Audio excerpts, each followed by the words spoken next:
Well, I feel like I'm always drawn to the very, I know there's ones that have a little more chocolate in them, things of those coffee hmm notes, but hmm stuff like this is usually where, my heart sits. This is delicious. And well, you're not going to tell me what this is.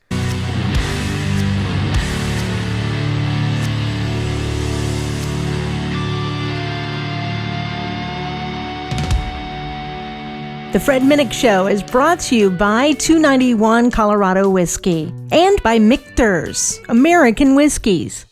and joining the Fred Minnick Show, Matt Koziol. How you doing, man? I'm good, man. How are you? All right. First of all, I was practicing your name. Did I butcher it there, or did I get it right? No, that was perfect. That was perfect.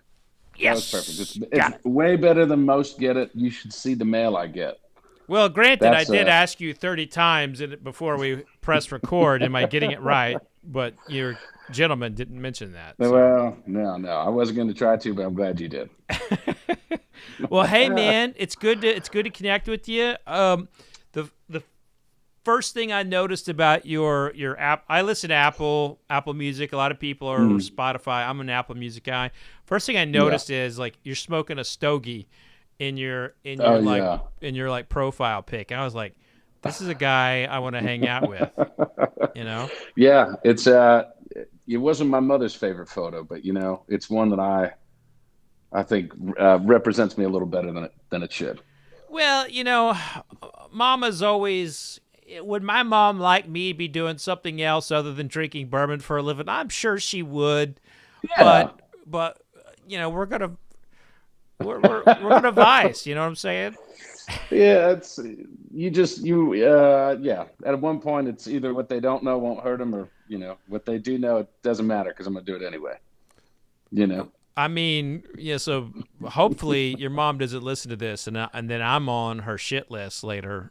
So She uh, will. She will absolutely watch this and go, "Why did you talk about me for the first 3 minutes?" I'm gonna go. It's kind of hard not to, you know. it's like, well, is that asshole in the ascot? He was leading the conversation, but I did want to say I love that you wear the ascot. I think it's such it's a smooth. I call you smooth operator. I think that's such a good move, well, and it's not Matt. one I see, and no one sees it often enough. Matt, if you would like to join the 5 people in the entire world that wear ascots, we would welcome you. We would Thank you. welcome you with open arms. But the fact I, is, nobody wears these damn things, and yeah, and you know yeah, what? I think it'll make its way back. I think like every good fashion sense, it has a return. I don't know. You know. I don't know. I'm not going to hold my breath on that.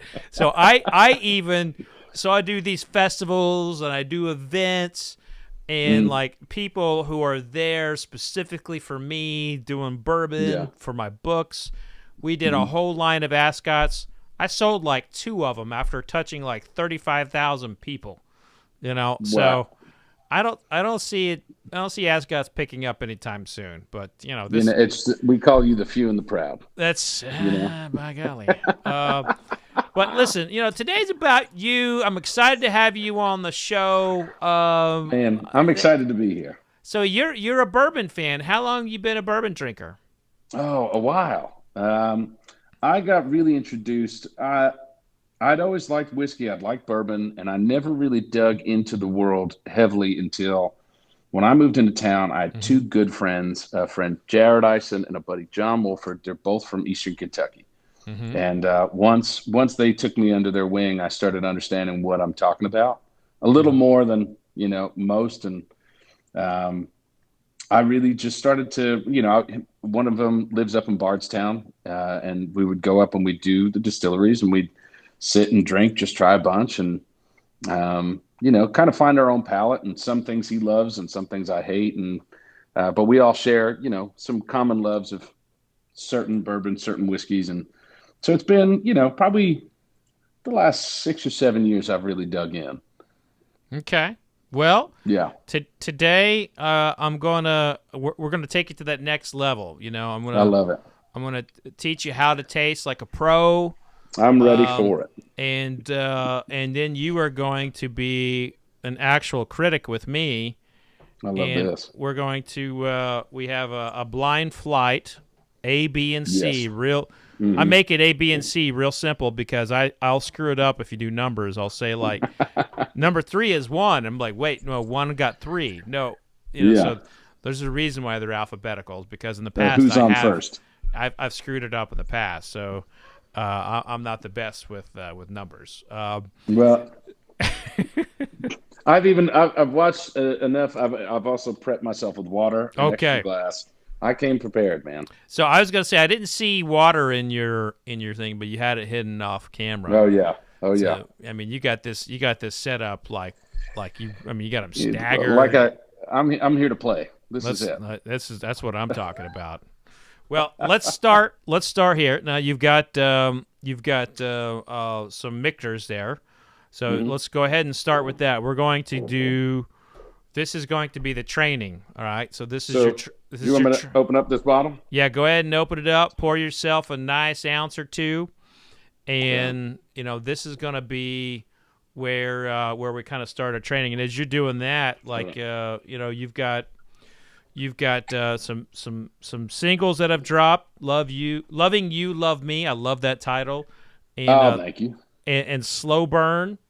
I mean, when Olivia and the Shorefire team approached me about you, they sent me the non-public link to the music. Yeah. And I listened to 5 seconds of it. I was like, book him immediately while I still can. I love that. Thank you. Yeah, man. And same here. When they mentioned your name, I'd heard your name through the Bourbon community, and when they said, "Hey, we're going to try to get you guys to hang out together and do a podcast," I said, "You don't have to ask me nearly once. I'm fully ready and fully prepared." What's funny is, folks won't. This will come out next week, but we're actually hanging out tomorrow or Wednesday or sometime this week. This week. I know that. But we're going to be hanging out in person. And I'm excited for that. I mean, your liver may end up hating me before the end of the week. My liver's hated me for the last 3 months, so it's quite all right. And it's funny, I came into the new year going like, okay, you need to slow down. Because obviously through quarantine and stuff like that, the only place that I loved considered a necessary business was the liquor store up by my house. Yeah. And they were like, hey, we're considered, like first need store. And I was like, well, this is great. I'll see you guys all the time. So I kind of told myself post-Christmas, I said, all right, man, take it slow. I'm going through good bottles of stuff that I really enjoyed a little too quick. And I'm like, all right, you're going to take your time. And then I was really good up until about maybe 3 weeks ago. And I said, shit to the wind. Here we go. We're back at it. As long as you're not waking up in trash cans, you're probably all right, Matt. So. No, been there. Won't do it twice. Yeah. Can't say I haven't been there. Been there. Yeah. So you've got a new album coming out, Wild Horse. I'm really excited to hear that in its entirety. Before we jump into the tasting, go ahead and tell us a little bit about that. Well, Wild Horse is a record. It's a collection of tunes that have been, some of them are 10 years old. Some of them are, of the last year, written over Zoom. And I recorded it with a good buddy of mine, Matt Odmark. He's a part of a band called Jars of Clay. And I've known him for years, since I moved into town. And we did this record kind of as a labor of love. And it was just one that we sat with probably 20, 25 songs and said, let's record a bunch, see what we like, put them together. And we did it, and we finished it, and just kind of sat for a minute until the good folks at Red Creative Group got a hold of it from my publisher, Prescription Songs. And, they heard it, loved it, and they said, we want to help you put it out. And I said, well, I'm here for it. So it's a project I'm pretty proud of. And it's, it's a little surreal that it's getting out into the world now. So when is it? It hasn't dropped yet, right? No. The whole record, I think, is May 20th. I think sometime in May. Okay. We have songs out now. There's a song called Work All Day that came out in November of 2021, Slow Burn. I believe by the time this is out, not Loving You, Loving Me, song called House to Build a Home will be out. And yeah, I mean, it's 10 songs. It's all stuff that kind of, it's 10 songs and honestly probably like the last 10 years of my life. That's awesome. Of really putting together, because I had kind of not wanted to be an artist for a while. I just wanted to write music, and you know, the fine folks here have convinced me otherwise. Yeah, that whole artist stuff, you know, takes a lot of it's a lot of energy. Yeah. And a lot more of this than I think I was prepped for. So, right. You know. Well, if the silver lining of that is, you know, you've been patient, you're here, and this show has a really good track record of success. People have been on my show, got in the NFL Hall of Fame afterward, won Grammys. So, I mean, I don't want to say this show is good luck, but I've watched a few episodes and gone, I have to follow these people up. Yeah. This is going to be real fun. This is going to be really good. Well, to me, it's all about the palette. So now, you know, it's time to like get outside the Artistville for a moment, get outside of songwriting, and become one with the whiskey. You have spoken no greater words. So, I love that. When you are assessing really all spirits, but especially American whiskey styles, which have to go into a new charred oak barrel, American whiskey has several categories, and the thing that separates them is the new charred oak barrel. Other countries do not require their whiskey to go into new charred oak. In fact, they usually buy former bourbon barrels. Now, you're actually going to be sipping on Michter's rye here in a second. And the laws for rye whiskey in the United States require a new charred oak barrel. You can have rye whiskey from other parts of the world, and it doesn't have to be in a new charred oak barrel. So it's unique to the United States. Rye is not a protected type of whiskey like bourbon is.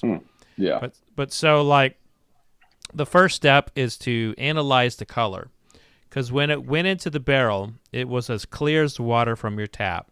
Oh, yeah. And every single day it's in that wood, it's working in and out, collecting all that wood sugar and getting all that color. And so to me, it's like assessing art or an album cover. You know, it can kind of give you a little feel for the experience to come. Yeah. And you've got my favorite glass here, the Glencairn. Yeah, absolutely. Bring it to your nose. Smell with your mouth open slightly.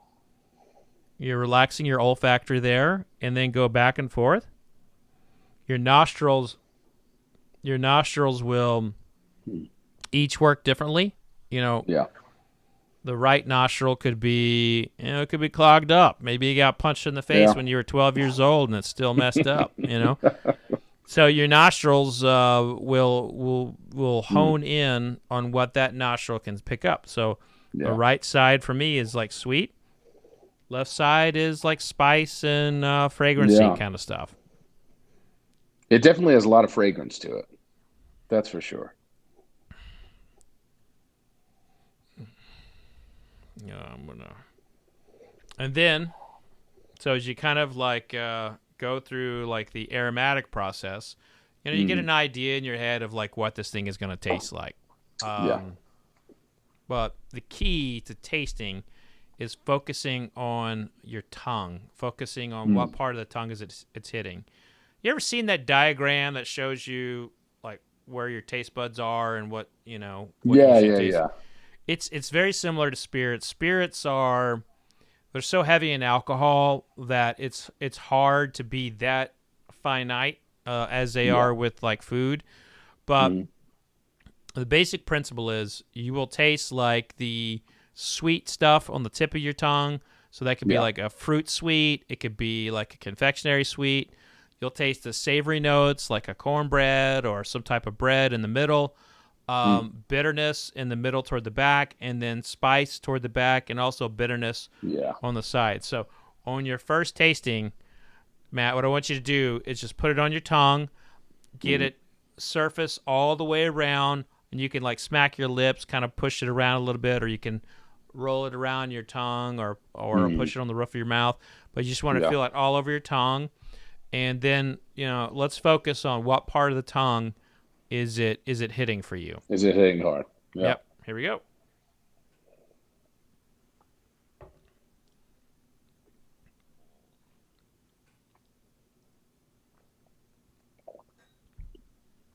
You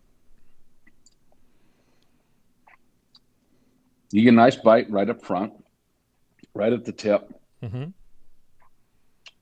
And you feel a little bit of the spice on the back end. And I'm not usually a rye drinker, so that's why when I saw this bottle, I said, oh, this is going to be interesting.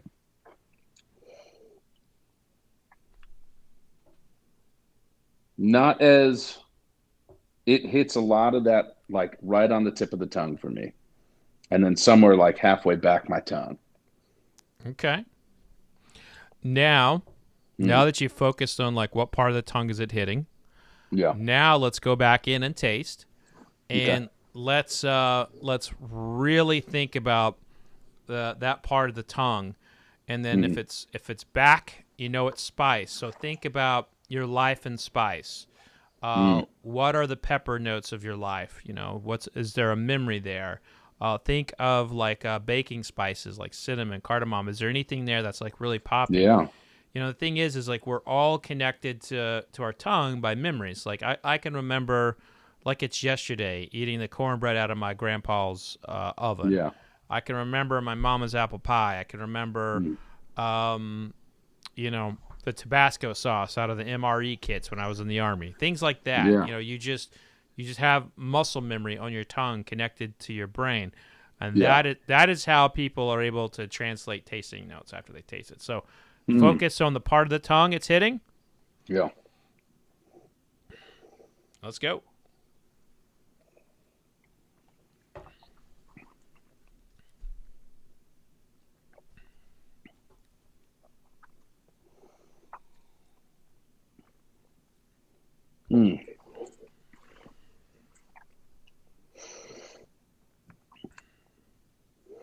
It's definitely got a lot of the spice you're talking about. I think that where it hits for me is somewhere in the middle of the tongue, where by smell, like first reaction to its smell, this is terrible, but I was in Home Depot earlier, and like a lot of that lumber smell I got directly up my nose from here. And usually if I'm smelling like a bourbon or something like that, I'd get more of the caramel, I'd get more of the sweet, like candy sense. And with this, I got a lot more of that. And I don't know how other to say it than like a lumber spiciness to it. Yeah. Well, I mean, look, that's a part. Wood is a part of the process, so absolutely. I mean, I think that's a great you get a lot call more out. of the. Now, the last part, and it's probably the most important aspect of tasting for me, is the finish. Like how long it's been on the tongue and how long it's still there. That's and what's the most prominent flavor. That is to me is the that's the quintessential impact call out for me is the finish. Yeah, because it doesn't sit as as prominent, but you can really focus on, I guess. Yeah. At least from what I'm feeling, I can focus on where it's sitting a little more after it goes back, even after I get and you also have taste buds in your throat and in your belly, so you can even feel it, a little bit on the way down.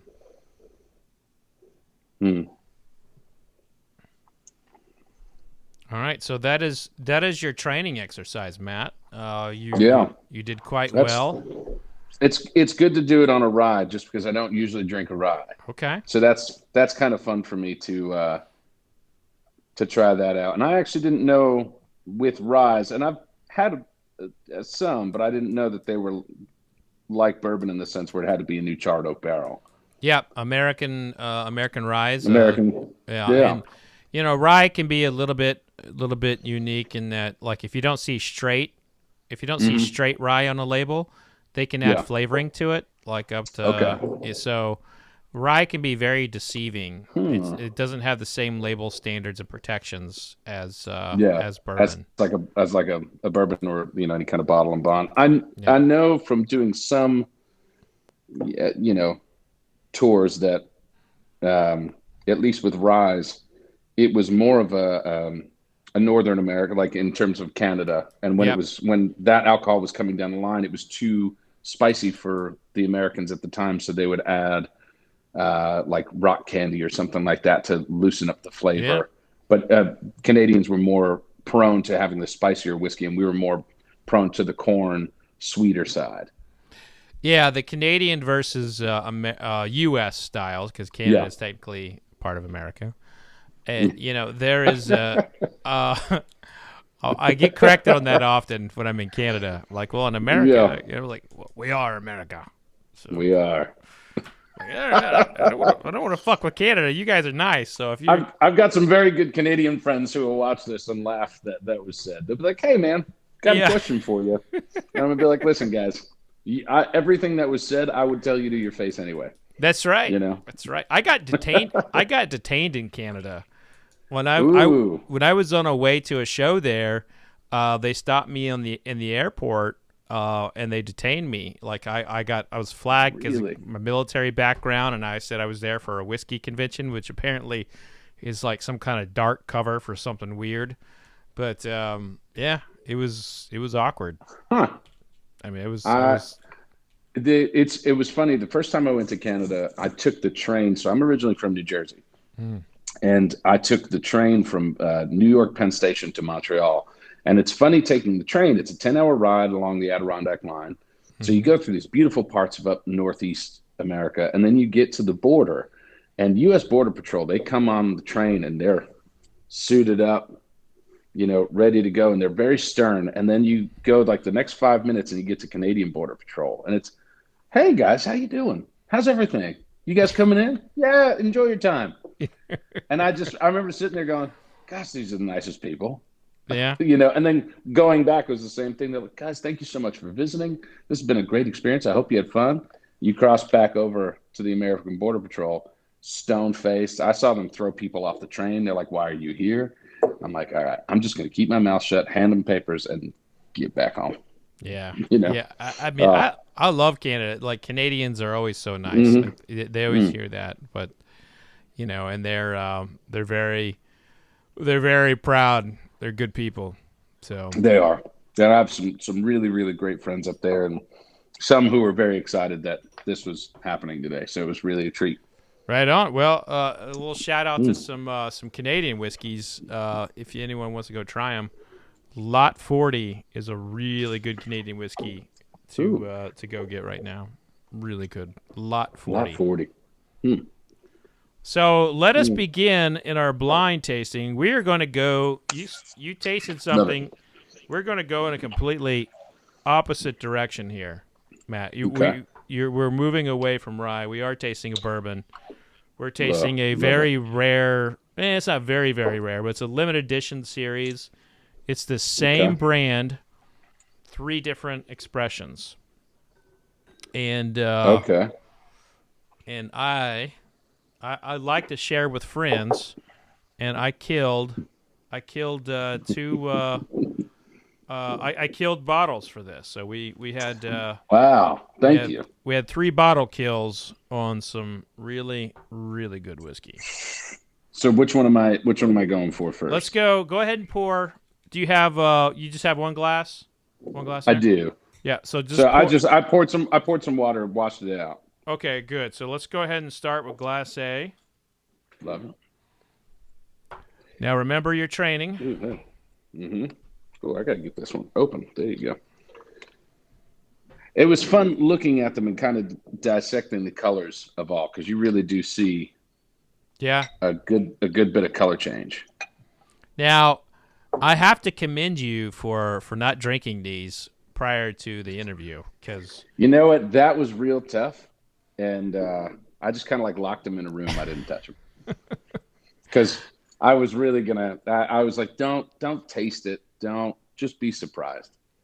Because I'll tell you, not everybody does that. Yeah. Yeah, they're like, well, man, A tasted really good. You're like, no, that's not the point, man. You're supposed to try this later. I had a band called Houndmouth. They've been on twice now. Okay. And I love them. They're like My Morning Jacket, My Band of Horses, real vocally. Yeah. Kind of style. And they were like, "Oh, I didn't know we weren't supposed to drink these." I'm like, you drank them all? Like, yeah. Well, we got a little bit left of this, and it turned into this like, no. and like we've become friends, and it's like turned into a running joke. So it's like, hey, if we have anything for the show, just lock it in a vault, and I'll tell you what day to let loose. I almost left it here. I'm at my label's office, and I was like, I probably should just leave the box, because if it's in my house, I'll be heavily tempted. Yeah. And actually, when I was looking at these two, I'm going, well, that's you smart. won't notice. Well, you won't notice they're open. You know in advance, like what you're able to do. So knowing thyself is a big part of the journey. Yeah. All right. So glacé. Let's give it the old nose treatment. I get a little more caramel out of this, nose-wise. Caramel is definitely strong in this one. Mm-hmm. There's some dried apricot. Yeah. For me, and then some like roasted almonds. I can see that. It definitely has a nutty note to it with the caramel for sure. Yeah. All right, let us taste and see what part of the tongue it's hitting.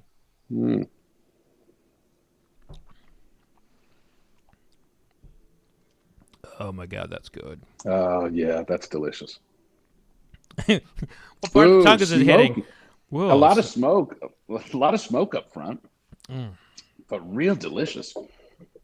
And the proof is definitely higher than this, because I felt that one swing down. Ooh, that's tasty. This is like eating a Snickers bar for me.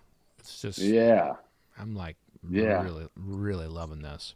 Wow, I got a lot of excess on my cheek. Okay, like dripping down the jawline a little bit. Mm-hmm. Yep, and then I got a lot on the front and right in the center, like right dead in the middle. So a lot of that tip, a lot of that little sweet areas. Yeah.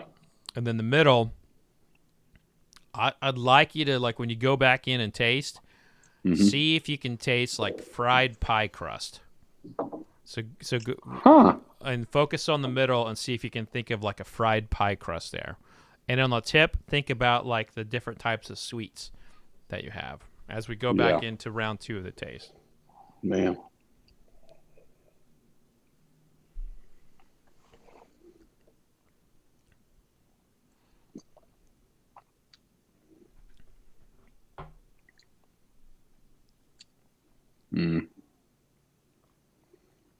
I could see the pie crust thing.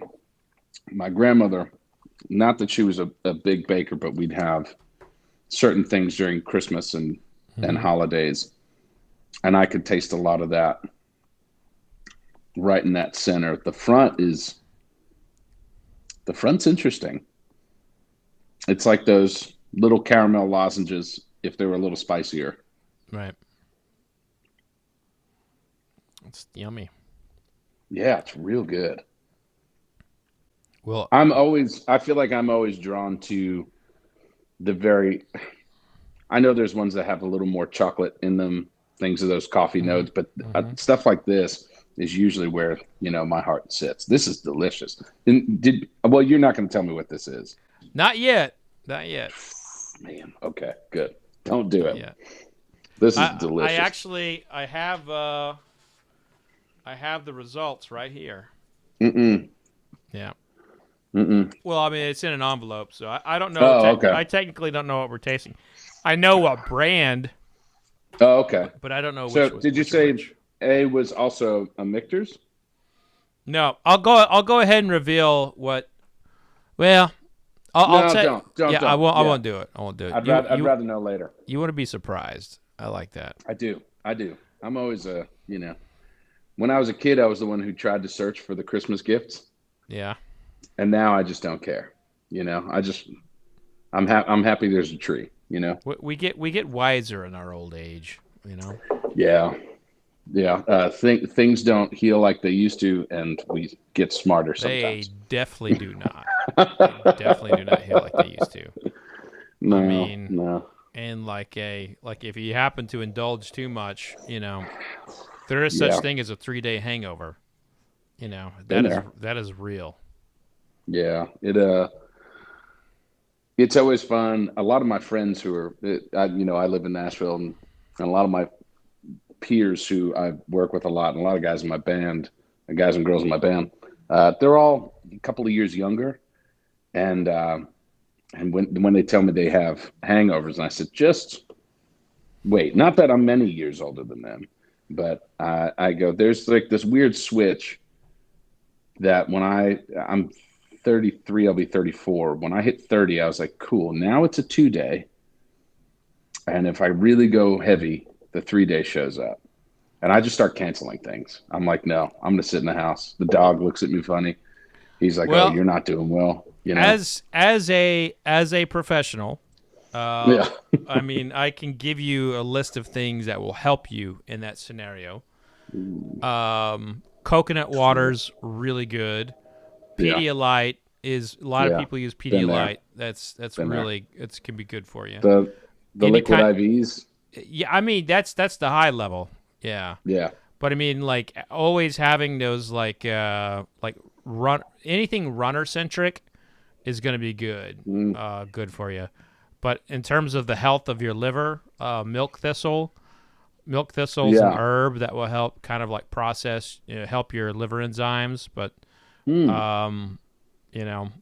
but really the best thing is actually coffee. Coffee is like really good for the liver. You have won me over, and maybe that's why I'm able to handle it so well. Is Yeah, I mean coffee is four like really the 4 good. cups I have a day. That's it.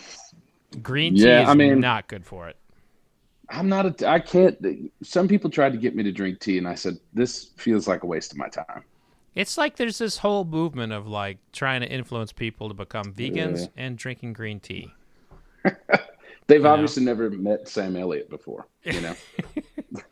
Oh my God! By the way, Sam Elliott, the 291 bottle there, he's really good friends with the owners, and like Really? the owner was a fashion photographer for a long time, and they just stayed in touch. But he's like a big 291 fan. I think I was so curious about this bottle because I've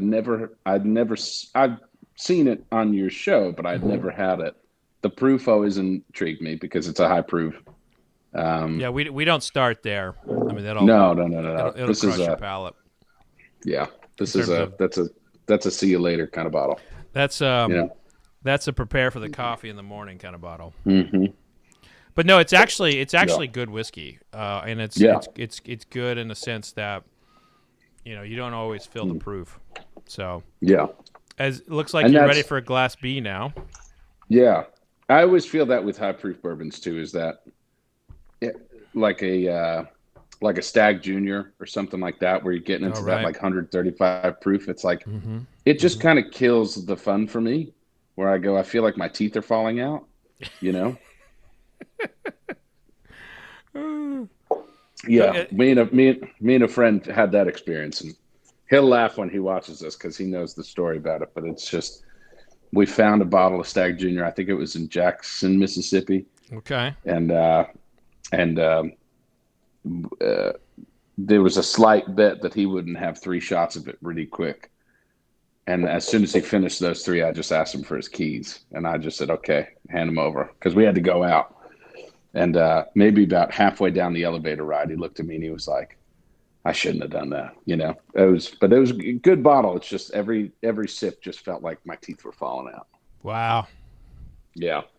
Oh, these are on tight here too. All right, this is B. We're going to Correct. glass B. Yep. I did get B. There we go. I've been smelling it for a little bit, so Yeah. I'm ahead of you. Okay.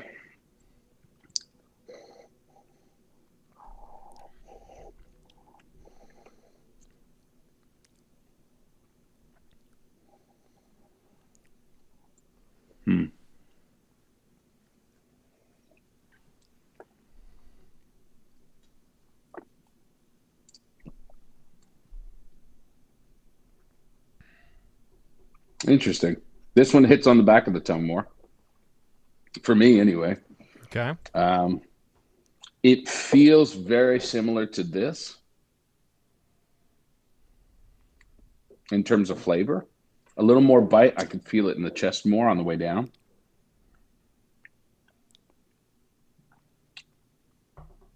And it doesn't go down the jawline more as it sits on the side of the tongue. Just in terms of where it's sitting for me so right now. Getting a little bitterness in that then? Yeah. Do you like pecans? I do. You ever had like a pecan shell and you could taste like, and you like feel the bitterness in that? Yeah. A little bit of that kind of bitterness there for me. Yeah.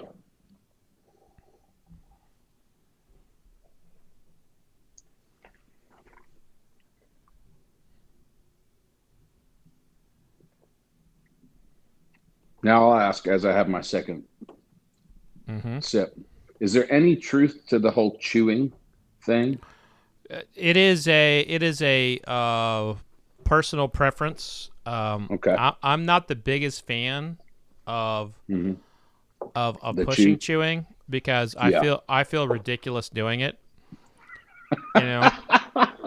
It does. It looks stupid. I hate to say it, but I remember the first time someone told me to do it. I said, "But why?" Yeah, I mean, there's no reason for me to do that. I'm like, you know what's also effective? Just like moving your tongue around. You know. Yeah. I mean, that's very effective. I mean, I don't need to go. I mean, every time I do it, even doing it now, doing this for 16 years, I feel like an idiot doing that. But there are people who are effective at it, and you watch them, and you're like, wish I could do that. But I don't know. Maybe it's because I have a really pronounced overbite or something. I don't know. But it's never worked for me. But that was something I had been wanting to ask since I knew that we were doing this. I was like, I'm going to ask him about the chewing thing. Yeah, because I don't. There's any validity to it. I mean, there is. The whole purpose is to move it around your tongue. Yeah. And there's a lot of ways to do that. And, you know, I mean, I've seen people like rock their heads back and forth. And I mean, at the end of the day, man, this is bourbon. This is whiskey. Yeah. And I was in wine for a long time, and they would gargle the wine. That's strange to me. You know, there's just a lot of things that people do to try to get it around their tongue, and there's really no wrong way to do it. I think it's a personal preference.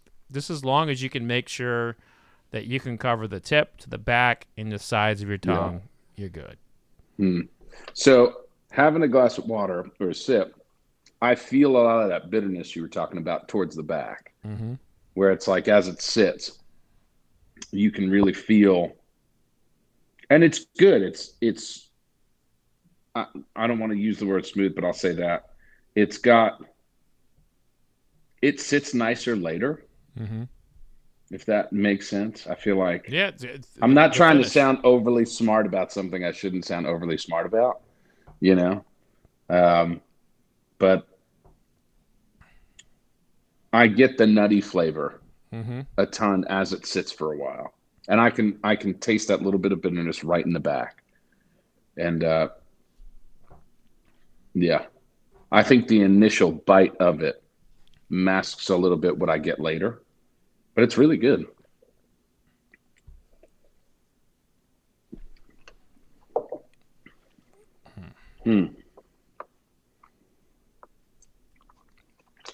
Yeah.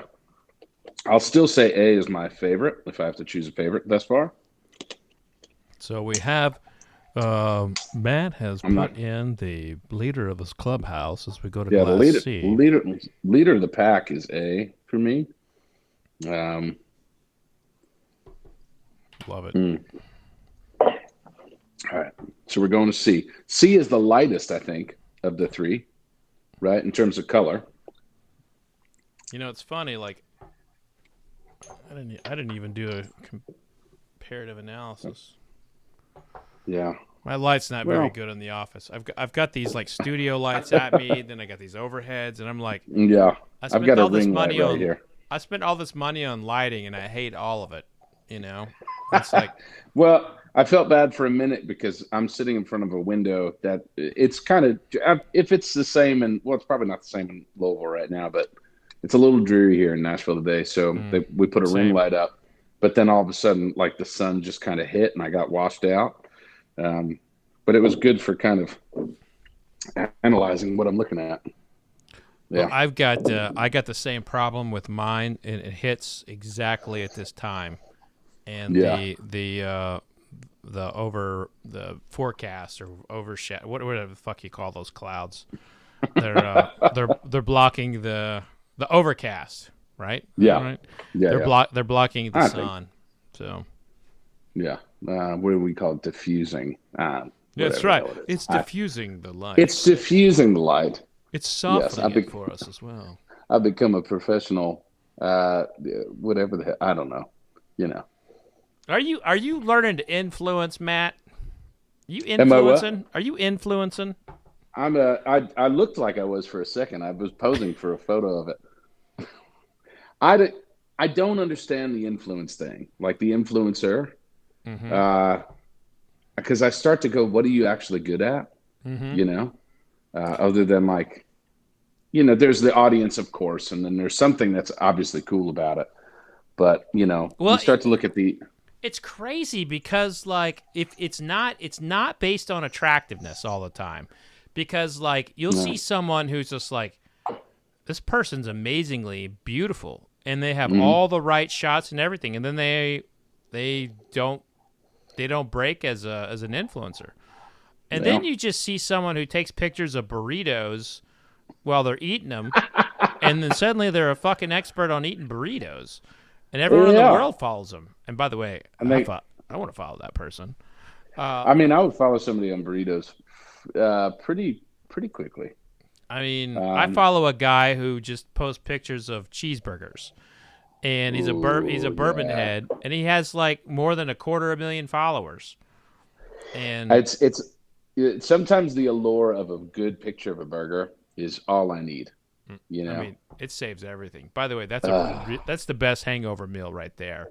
Yeah. Big old fat, juicy, greasy cheeseburger. So, have you spent any time in New Jersey? Oh yeah, yeah. All right. Have you ever had a Taylor ham, egg, and cheese? I don't know. So I'm always in Newark. I don't think I've ever sought that out. You would get it in Newark. It's very indicative of New Jersey. It's like a very specific. One thing we're very proud of is our ability to drink and our ability to cure a hangover. And we all do it with the same tools, right? You know, it's hard liquor where you start, and then the next morning we'll all get up and get a large coffee, usually black, and then a Taylor ham, egg, and cheese on a bagel. So Taylor ham is this like thick cut, and I really hope that there's some endorsement for pork roll in some near future of mine. It's and it's funny, they sell it in Kroger, which is fun. So you could still get it down here. There's a big debate on what it's called based on where you live in the state. It's either Taylor ham or pork roll. This is a very stupid thing to worry about, but it's this spiced ham, almost like a Spam, but it's not. And then you fry it, and then you put it on an egg sandwich. So you do egg.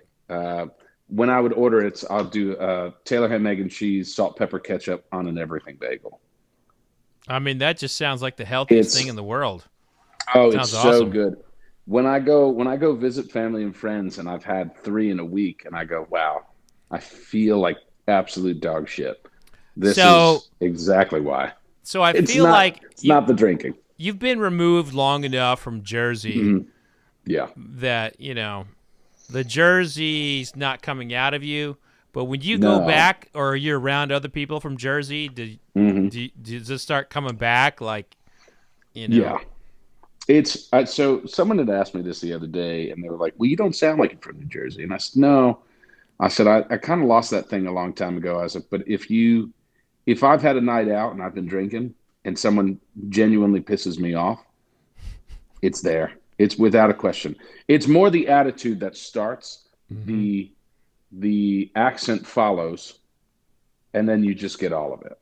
And then it's either those two moments, or if I'm home with friends and I'm in that environment, or if I've been on the phone with, again, my mother for 20 minutes. It just kind of shows back up, and then I hang up the phone and it's back into what I usually do. Did you see the South Park episode about Jersey, about the Jersey Shore? No. I will say this, one of my guilty pleasures, and I hate that I'm going to admit this on a podcast, on some sort of public idea. My biggest guilty pleasure is every Friday I watch Jersey Shore Family Reunion. I sit with a cup of coffee. Oh yeah, no, and I'll tell you why. I did not see that coming. Oh yeah. The biggest reason why, and I hope they know this, for the people who don't live there and the people who grew up when that show came out, I mean, they were all probably in their early 20s. I was maybe around 17, 18, whenever it came out. And, I mean, they're all basic. We're all kind of the same age. So it's like watching me and my friends on a TV show now that we're in our 30s going like, oh, this is us.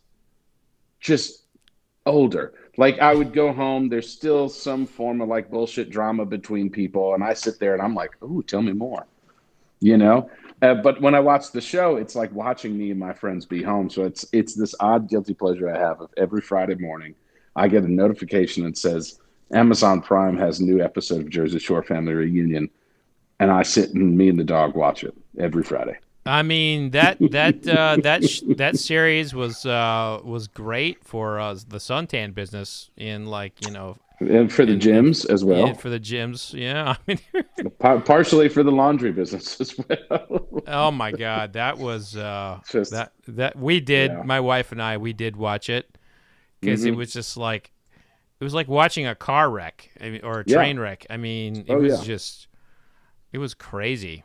And it's funny to think that like I spent years down the shore as a kid, and then in my late teens I would go down there with friends, and we'd have the friends who were like that, and you'd see the people who live that lifestyle. But now to see us all kind of grown up and watch the show, it's always funny for me because I really do. I go, oh, this reminds me of said friend, or this reminds me of.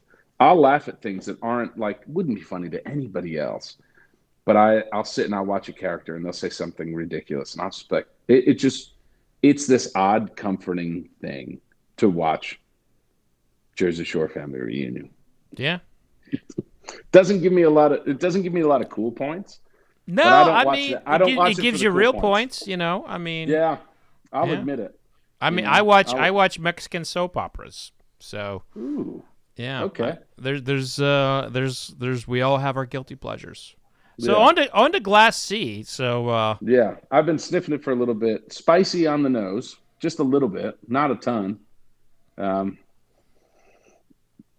I'm probably dead wrong on all of this, but that's okay. There's no wrong answer here because you taste for yourself. That's the beauty of this, is like it's so subjective. And I try to teach people this, but people don't always. They just want to know what's good. I'm like, what I think is good is not necessarily what is going to be good for you. Yeah. Mm-hmm. And I ask people all the time to not just listen to what I'm saying, but try to explore for yourself, educate yourself. And and you're educating yourself right now. Mm. All right, this is C. Let's try it out. Oh, boy. Mm. Oh, that's a lot of caramel for me. It is all up on wow. Yeah, it's like so prominently up front. It's delicious. Mm-hmm. It can almost be a dessert drink. That's how good it is, Oh, but it gets spicy towards the end. That's fun. That takes you on a nice little ride. Mm-hmm.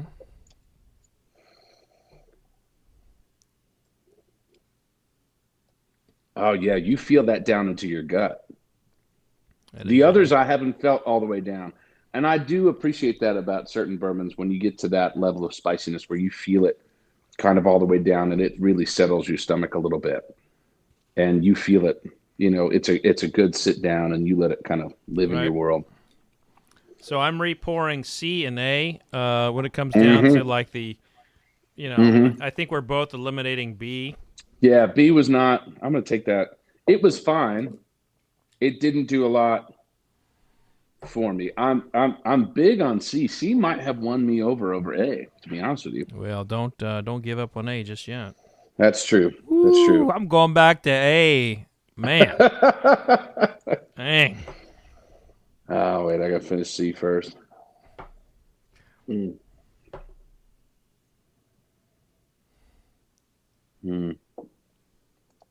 C is just so predominantly like caramel vanilla flavored. Like what I picture of like a very true mid Kentucky, like a Frankfurt, whatever, like when I think of like the Buffalo, not like the Buffalo Trace family. I got fairly lucky, and for just as a general consumer, but me and my buddy Jared went once to Woodford, and it was when they were doing the bottle and bond pints of Woodford, and it was a very limited run. They had just put them out, and we were really lucky to get, because they never do anything above, what is it, like 92.4? Yeah. I always forget the proof that they do, but they did a limited run of bottle and bond Woodford Reserve, and we were there when they put it out. So it was really fun to kind of catch into that and try that out. Let me get this. Ladies and gentlemen, he's going back in for A. He's analyzing. We're going for A. Looking at the color, he's twisting the top. Yeah. Whoever tightened these tops, I'm very impressed with. Yeah. I don't know. You could say it was. I think they're just automatic. Done. All right, let's try. All right, let's go back to A.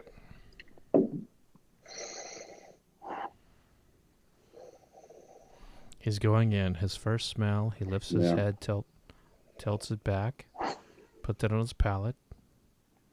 The crowd is silent. All right. I'll say this. Spice and everything nice. That's A. Okay. C is like everything flavorful about like a great sundae that I'd ever want. Like a sundae that you would like do an with ice cream sundae. Okay. Yeah, like an ice cream sundae. I feel like C is so powerful on its vanilla and caramel flavor right up front that it's such a pleasure, and it travels really far. A ends for me somewhere in the chest, and it might just be what I've already had. But A has more of that pecan flavor to me. Okay. And C kind of just gives that really warm, ice cream sundae flavor. But I do like A. These would be two that I would want to keep in my cabinet. So now what we come out now we're going to go to is like preference. Are you wanting the ice cream sundae, or are you wanting the pecan pie with maybe a little bit of a jalapeno there? I'm a C fan. I'm a C fan through and through. Yeah, I think there's a place in my heart for A. And again, if I were going to go to the liquor store later and buy two bottles and say, I want one that tastes like this and one that tastes like that for two different occasions, I would happily have both. So in this order, 1, 2, 3, CBA, and that does or CAB. CAB, yeah. B is very, very last. B is all the way at the bottom. CAB, cab. All right. So they were all three were bottled and bond. The old Fitzgerald decanter series, bottled and bond. Cool. We had the 8-year, the 11-year and the 14-year. Let's find out what was what. All right. Coming in at third place. Glass B, the 8-year-old. The 8-year-old Old Fitzgerald Bottle and Bond came in third place. I'm going to taste that right now. See what's going on there. And you're at the point in the show that if you want to drink straight from the bottle, we would allow it. Sorry. Yeah. Yeah. I even poured in the wrong cup almost. Here we go. Yeah, I think that's where we're going to do. I'm just going to cleanse up. Yeah, it's great. It's great whiskey, though. Yeah, it is. It's not that it's bad. It's just not as flavorful as the other two. Mm-hmm. And coming in at second, Glass A, Old Fitzgerald Bottled and Bond, 14-year-old. So the 14-year-old, coming in second for you. That was your pecan. We both kind of agree that's some pecan there. So that's I think that traces right about where I was when I first tasted that one. Yeah.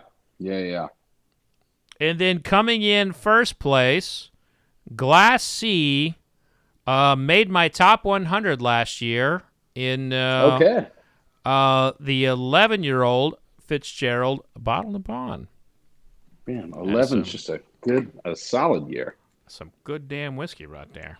Yeah. I was going to say I feel like that one for both of us, it was kind of a note like you saw the reaction or you heard the reaction. Mm-hmm. Just straight out the gate. It's so much flavor. And it's so interesting to see because you said B was the 14-year or A was the 14-year? The 14-year was A. And then B was the 8-year. B was the 8-year, yep. You can see the maturity, but as it starts going through the wood a little more, the spiciness that comes out. But you feel that nice, like, middle of the road maturity of C. It's real good. Well, I'm sipping on. If I were to pick, it was I had B dead last as well. Yeah, but I think I would have 1 and 2 flip flopped. I think. I choose A as number 1. I think A would have been my number 1. Yeah. And now that I know what they are, yeah, I think I picked what is C over it in a different blind tasting. So it just shows you like how close they are, how competitive they are. So yeah, A definitely. As soon as you said pecan flavor, I said, okay, I see that. And I don't want to say it's a placebo effect, but you definitely once you kind of hear and you start searching for that flavor a little bit, you can find it. But man, and by the way, the 8-year-old also made my top 100. Right on. Yeah, so like I said, we emptied these bottles for you, man. I'm appreciative of it. I'm always telling people, like, don't collect whiskey, share it with friends. And you know what? I love that because I feel like I meet a lot of people who collect and they have this great selection, and I go, but do you drink it and do you share it? Yeah. There's no point in having it. Absolutely not. If I go to a guy's house and he's like, hey, let me show you your collection, my collection, and they're all like, none of them are open, and what he has open is like Maker's Mark and like Wild Turkey. Those are great, but I'm like, what's the point of having some George T. Stagg if you're not going to drink it with friends? You're not going to share. Yeah, and I think that's the beautiful part about bourbon to me, as maybe as opposed to the wine world, is like wine. I feel like it's very personal, and you could still have it be a community, but I feel like bourbon has just become such a, especially spending so much time in Kentucky, and I live basically halfway between downtown Nashville and the Kentucky border, and the relationships that you make with people over a glass of bourbon are sometimes just so rock solid that it changes a lot, and you really see you get the grade out of people from it. I've never had a time where I've been sharing bourbon with people and just been like, man, I shouldn't have done this. Especially good bourbon when it's a good bottle of E.H. Taylor or something like that. And I'm like, all right, I'm not going to hide it. Yeah. I want to share it with people. I want people to experience the things that I really get to enjoy. And that's why I'm so grateful that you emptied these bottles for me. Well, look, man, I listen to your music, and I got the request to have you on. I listened to your music, and I said, I got to book this guy. There's just something special there. And so, friendships are made on that first moment, right? And we're gonna be hanging out again this week. We're hanging out in 2 days, man. This is gonna be great. We're gonna hang out in 2 days, and livers be damned. So and a lot of fond bourbon drinkers will be there. So yes. I'm excited, and I'm so grateful and thankful for you coming down to hang out with us and do that night. It's gonna be a lot of fun. And bring your earplugs because it's gonna be loud. Well, you know what? It's gonna be a lot of fun. I can't hear for shit anyway from my time in the Army, so that makes sense. There you go. It works out. I got to have these headphones on just to hear something. But oh man, look, man, I'm excited about your career and you taking the chance on yourself as a singer versus just a songwriter. Not that that's a bad thing, but you were exploring your artistic ways of the last decade, and you're believing in yourself, and there's nothing more powerful than when a person believes in themselves. And when you take that stage, my friend, it's going to be lights out for the rest of the world. Well, I'm so excited for you to see the show on Wednesday and come and hang, and I appreciate that. And I've enjoyed the conversation. I enjoy the newfound friendship, and again, it's funny. A buddy called it the brown voodoo liquor, but it's the thing that brings a lot of people together, man. It really is it's brought so much joy in my life to be able to share and talk about bourbon and have a good community around it. And I've just been so honored to, be on the show. And hopefully I stand up to the previous guests before me. You did great, man. You did great. Oh, you did great. And you talked a little bit of a Kentucky lingo, so that's always good. Wow. Love it. Yeah. And Louisville's a great town, so you have a great. Yeah, well, speaking of tacos, you got great taco scene there too. Yeah, What, El Matador? I think is a restaurant there. Luchador. Yeah. Tacos Luchador. Yeah. I mean, I can put on 30 pounds there real quick.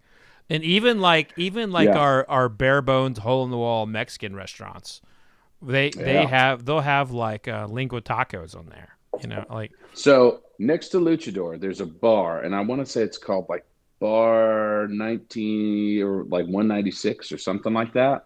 If you're looking at Luchador, this is just side note. Directly to the left, we have a couple Luchadors, and one of them closed down. I think it's on Brands. It's on Bransford Ave. Bardstown. Bardstown. Yep. There's a Luchador there, and directly to the side of it. Directly to the side of his bar. Great tacos. Another great taco. Okay. So, something to think about. Come to Louisville for the bourbon. Stay for the tacos. Stay for the tacos. You won't leave because of the tacos. Well, hey, Matt, tell everyone how to find you on social media, and where to find your record and everything. Social media, you can find me on Instagram. It's Matt Koziol Music, MattKoziol music on Instagram, and that's really the calling card nowadays. So if you get me on there, it'll direct you kind of wherever you need to go. We have Work All Day, Slow Burn is out. I think by the time this comes out, we will have House to Build a Home, and then the record will be out sometime in May. And, I'm looking forward to getting out and playing it for people. It's playing live is one thing that I really, really enjoy. And and especially with music that I'm so proud of and so connected to. It's just one of the things that I'm really looking forward to doing for folks. Awesome, man. Well, cheers to that. Cheers to you, my friend. Cheers, man. And Thank you for having me. Here's to a great debut album. I can't wait to see it climb the charts, my friend. Cheers. Thank you, man. Cheers, and looking forward to seeing you this week. By God. Woo. Mm-hmm.